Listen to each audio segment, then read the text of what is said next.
So, last time, I did the mining industry and got to go hundreds and hundreds of feet underground. This time, in what I can only assume is one giant test of all the different things I could possibly be afraid of, they decided to send me a mile in the opposite direction, right up into the sky. That's right. I got to go up into a plane, and I even got to fly that plane for about 3 terrifying minutes, where I gripped that thing so tight that I'm pretty sure my fingerprints are still somewhere embedded on the steering wheel. Steering wheel? What is that thing called? Plane steering wheel. It's called a yoke. Apparently it's called a yoke. Now, when most people think of aviation, they picture pilots in the sky. But every flight depends on a whole team of people right here on the ground, keeping aircraft fueled, safe, and ready to fly. From mechanics and instructors to folks working on the tarmac, Idaho's aviation industry runs on teamwork. And that teamwork is what keeps our state connected. Hi, I'm Matthew, this is Idaho Jobs Explained, and today we are doing the aviation industry.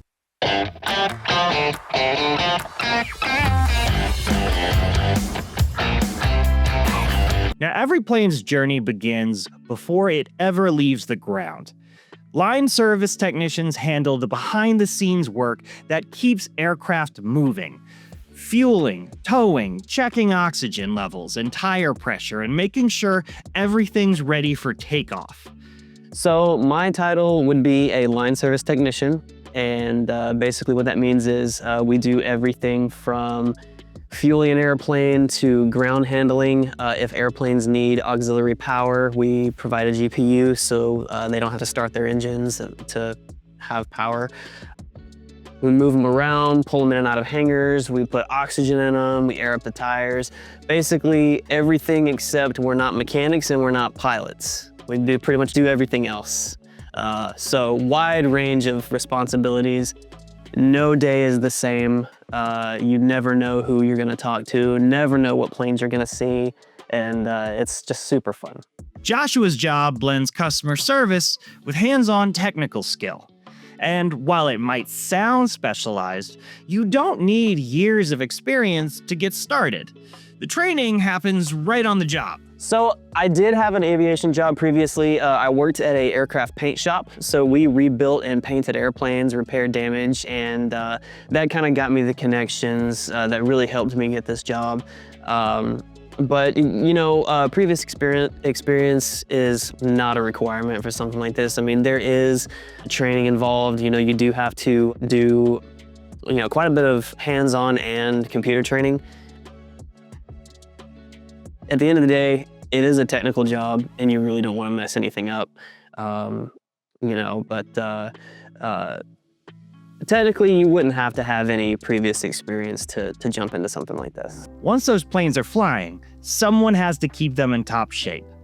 That's where aircraft mechanics come in, inspecting, repairing, and rebuilding the machines that make flight possible. Today we're working on an annual inspection, which for smaller GA aircraft, it's kind of like looking over the whole airplane, making sure it's good to go, and it's required actually. So every airplane needs an annual inspection every year, unless it's on a different sort of like progressive program, where you look at different parts of the airplane every 50 hours or 100 hours or however they have the program set up. But for this specific airplane, it's an annual, so you kind of look over the whole airplane in one inspection. Mark first started at the Av Center when he was just 15, sweeping floors and cleaning tools. After high school, he enrolled in Idaho State University's aviation maintenance program. He earned his licenses, and then he came back as a full-time mechanic. This is actually my first job. I've been here almost 8 years. Yeah, so right when I turned 15, I started as kind of like the shop kid and pushing a mop around, cleaning toilets, and then you just need supervision, kind of like an apprenticeship to work on airplanes, as someone to look over your work and sign off what you've done. So I started doing that, and then when I graduated high school, I went to ISU and it's probably about 20-month program to get certified. It's called an ANP, Airframe and Power Plant Certificate, and then you're legal to sign off your work you've done. So that's what I did. And then I've been here about 2.5 years after school. In this field, experience builds quickly, and every day brings a new challenge. It's never the same thing. Well, I mean, sometimes it is with the inspections, but you get to do all kinds of things. You do sheet metal work or engine work or pulling an engine, or like what we have going on over here, a lot of sheet metal work. There is some things that need to be replaced that you don't see often.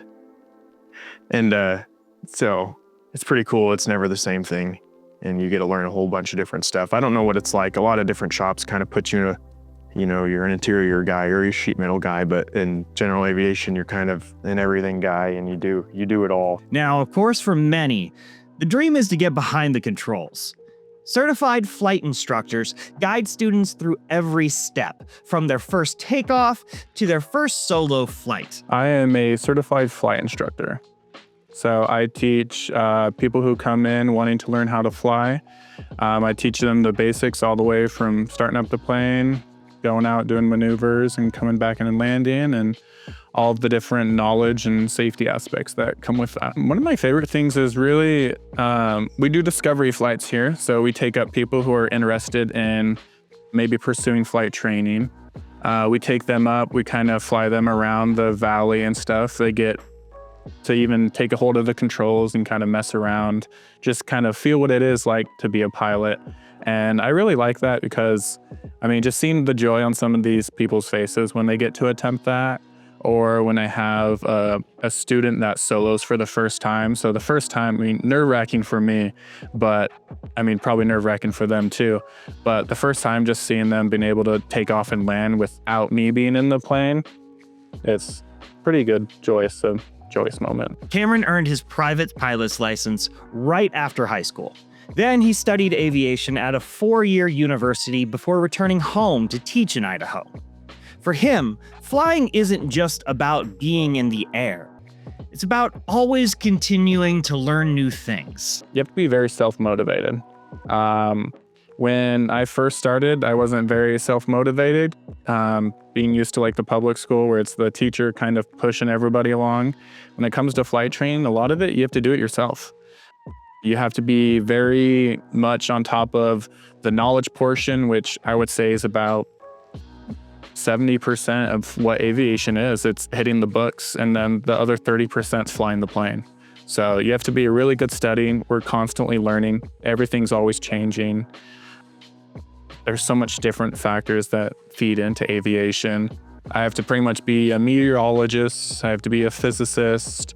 I have to be a lawyer because I need to know the rules and laws. And then you have to have, the skills that come with flying. So there's a lot that comes into it, but it's a pretty rewarding career. I'm happy about it. It's that mix of curiosity and discipline that makes flight instruction such a rewarding way to grow in aviation. Aviation connects Idaho in ways most people never see. From rural airports that support firefighting and healthcare to business charters bringing in new opportunities. Air travel keeps our state moving. So App Center is a full-service FBO. FBO stands for Fixed Base Operator. So we provide services to aviation, in some places airlines, but more specifically here, general aviation in terms of fuel and maintenance. We can also provide flight training, aircraft charter, and just facilitate airplanes that come and go from Nampa. Business charter aircraft, personal charter aircraft, and personal private aircraft. Some people don't realize that the first impression of the city of Nampa for a lot of high-level business decision makers is the Nampa Municipal Airport. This is oftentimes the first door they walk through and their first experience with Nampa. Also, that's also true in other towns with airports, and speaks to the importance of municipal airports in industry and just the life of Idaho because we're such a rural, spread out state. John's company operates everything from flight schools to firefighting aircraft. And like many in the industry, he says there's room for anyone willing to work hard and stay curious. Do it. We have folks flying for the airlines that started working for us in high school. We have people that you interviewed one of them today that started working for us in high school. We occasionally have those kind of openings, but come to the airport, get to know people, and try to get a job working on the ground as ground support, and then be smart, go to school, take your STEM classes, learn how to think critically.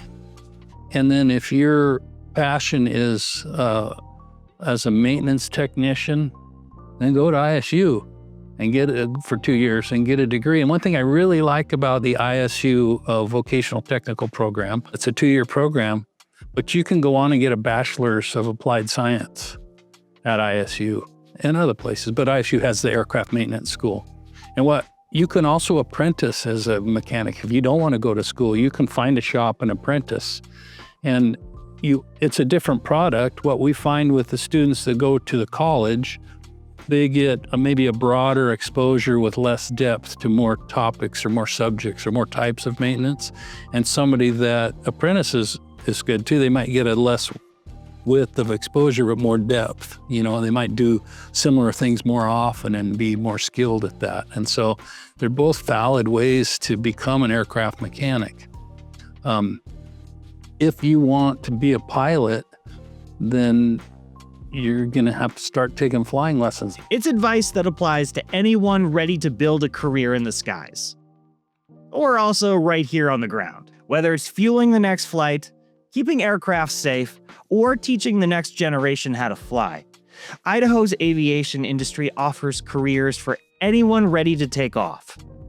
If you're curious about working in aviation, stop by your local airport and talk to the people who make it all happen. You might find your career waiting out there on the runway. Thanks so much. I'll see you next time.